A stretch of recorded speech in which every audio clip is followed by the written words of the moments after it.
ભારતીય જનતા પાર્ટીના પણ અનેક સંસદ સભ્યો, અનેક વરિષ્ઠ નેતાઓ કોંગ્રેસમાં પણ જોડાયા છે.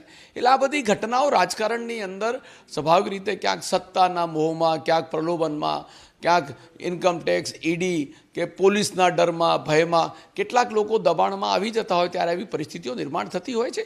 પણ એનાથી કંઈ ફરક નથી પડતો, કોઈ ફેર નથી પડતો.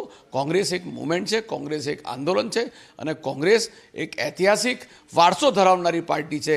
આજે 140 વર્ષ કરતાં પણ વધારે સમયથી કોંગ્રેસ પાર્ટી આ દેશમાં અંગ્રેજોને, બ્રિટિશરો સામે જ્યારે આઝાદીની લડાઈ માટે સ્વતંત્ર સેનાની બનીને આ દેશ માટે કોંગ્રેસે બલિદાનો આપ્યા છે. ત્યારે આવા લોકો આવે ને જાય એનાથી કોઈ પાર્ટીને ફેર નથી પડતો. કોંગ્રેસ પાર્ટી દ્વારા કાર્યકર્તાઓને ઘણી વખત એવું થતું હોય છે કે પોતાની જે ઈચ્છા હોય તે પરિપૂર્ણ ના થાય, પણ એનો મતલબ એવો નથી કે આવા વખતે પાર્ટીને આ પ્રકારનું નુકસાન કરવું.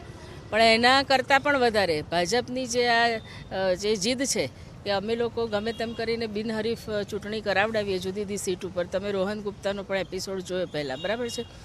તો એ લોકોએ જ આખું આ કૃત્ય કર્યું છે અને ડરથી, ધમકીથી કે લાલચથી કોઈ પણ રીતે ઉમેદવારને અને ટેકેદારોને એ લોકોએ બરાબર સાથે લીધા. અને મુખ્ય વાત એ છે કે અપક્ષ ઉમેદવારો હતા, બીજી પાર્ટીના ઉમેદવારો હતા, એ લોકોના ફોર્મ કેમ પાછા ખેંચાવી લીધા?